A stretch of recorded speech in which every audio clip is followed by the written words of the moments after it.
Hello. It's me again.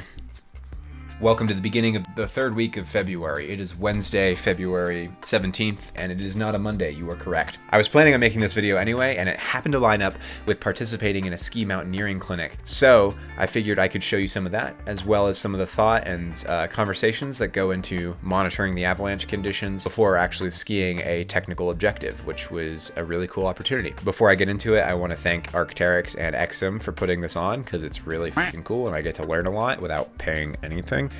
So, yesterday, Cody, Hannah, and I were able to participate in the first day of the ski mountaineering clinic, where we practiced ski belaying and ski rappelling, which really is just belaying someone while they're skiing or rappelling while having your skis on. Two things that I've learned about in theory but have never practiced, so I feel a lot better having practiced those things before actually having to go do them in the field. And today we're going to discuss different objectives, and once we picked out a few, we're going to monitor conditions up until this time next week, when we're hopefully going to go ski a thing and show you a little bit of the thought that goes into skiing an objective like this. Keep in mind, I am no expert. Unless I am urging general caution doing all things, you probably shouldn't listen to me. So anyway, come along for the ride. I'm going to hop on this call. I'm going to talk to future Cody when we're done with the call, and we're going to talk about what we talked about and talking about what we're not going to talk about more. Hey, future Cody, what's up? Hey, present Garrett. Not much. Let's talk about some snow thingies, huh? Let's do it. How about did you get a chance to look at it? Yeah, I did some looking at it. Okay. Basically, we are just taking this objective in the entirety of its scope, considering every possible factor, which is just so ridiculously complicated that I'm not even going to try and get into it, but includes everything from the slope angle to sun exposure to wind loading and so on and so forth. And we're trying to take all of that and smash it down into some usable decision about whether we should ski this or not.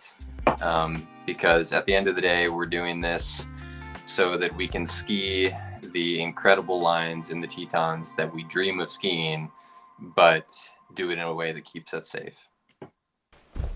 Okay, so it is now Tuesday. It's the day before we're going to go ski the thing, Wednesday as it's known, and I'm going to show you what I'm packing in my bag. After that, we're going to hop on the call, have one last check-in with the rest of the team, see what we think, and then we're going to go do something tomorrow. Honestly, I don't think our odds of skiing the objective are very good, simply because the wind has been so outrageously high, and you nerd. That's really not good if you want to avoid wind slabs, and we are trying to avoid wind slabs. So either way, we're going to go outside, we're going to have a lot of fun, and hopefully we're going to learn a lot. So without further ado, here's my bag and the stuff in it.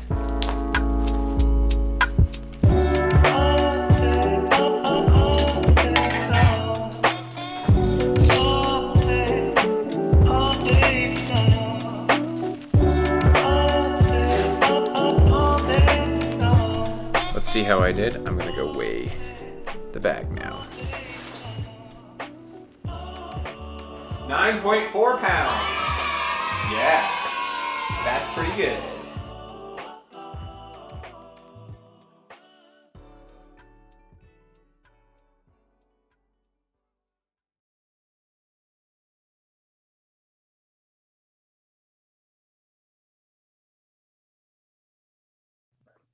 It's Hollywood, baby. We're recording. Totally. Oh, shit.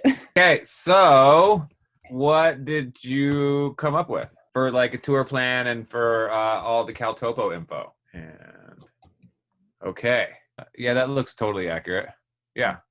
That looks right to me. Give me an overall generalization of the stability in this area that we would be skiing in here. Well, that sort of leads into what we've been talking about today, which is that someone died on something almost exactly like what we plan on skiing tomorrow. So clearly dangerous conditions. We're anti-stoked. I'm also anti-stoked. I think in hazard forecasting, I think the crux is sometimes it's actually really easy. Yeah. Which I think this is actually a really easy decision. The stability is unknown. There's a ton of uncertainty. I mean, we have class 1 data with a horrible outcome from yesterday. in the same zone. And even more cryptic is if you look at the photo on the BTNF, you can see moonwalk. Yeah. Yeah. Oh, geez. I don't know if you noticed that, but you can see it. That's Yeah. like super razor thin margin. But I think instead of anti-stoke, we change it into something that we're like super stoked on doing. And then like how we can still keep the same conversation going without just skiing the east face glades of say 25 short. And then we would just plan another day in a couple weeks, in 3 weeks, whatever it looks like something might shape up. We could all try and rally to do more of a ski mountaineering objective if the universe allows us to. I can get down with that. Yeah. Sounds good to me. Sounds great. Perfect. So crampons. No crampons. I wouldn't. You see Brenton? Oh, I is that Morgan? Yeah. Cool. Cool, man. How's the objective changed? Since, The objective has changed 100% because it was just very scary to even consider going where we were going to go originally. So now we're just going to go to some mellower terrain on Shadow Mountain and focus a little more on snowpack evaluation and other stuff like that rather than actually skiing the big Teton lines. 48 hours out was like, stoke was still high because someone hadn't died yet, and then around that time we started to think we should probably reconsider our options. So that was when we hit the anti-stoke section of the run-up to this. And now? And now the stoke is high again. Sweet.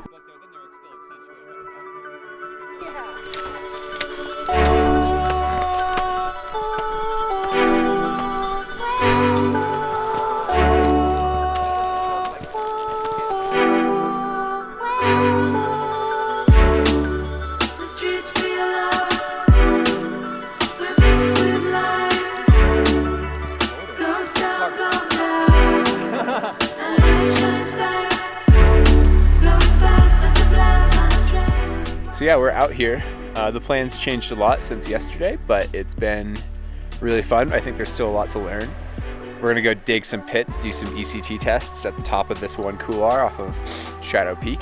It's called the North Couloir, and then overall, big day, fun day. We're chilling.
We are back. Holy crap. That was an awesome day. We learned a lot. You know, we skied some really all-time powder. We did it in a way that was safe. We were on really manageable terrain, and we dug some pits. We did some ECT tests. We talked through the science of it. Best of all, Brenton has offered to do this not just one more time, but 2 more times. So we're gonna keep on learning stuff from him, and he's hoping this will become like a yearly program. So overall, wow, definitely think I'm gonna learn a lot from this. Sorry I didn't cover it the way that, you know, as in-depth as I might normally, but really that's all I could manage this month. You know, it was a teaching environment. I wasn't trying to hold up the group too much. We were trying to cover a lot of ground, so I didn't cover as much as I wanted to. So I have no idea what the footage is gonna look like. Every month is different, especially for me. That's what keeps it interesting, but thanks for coming along and enjoying the ride.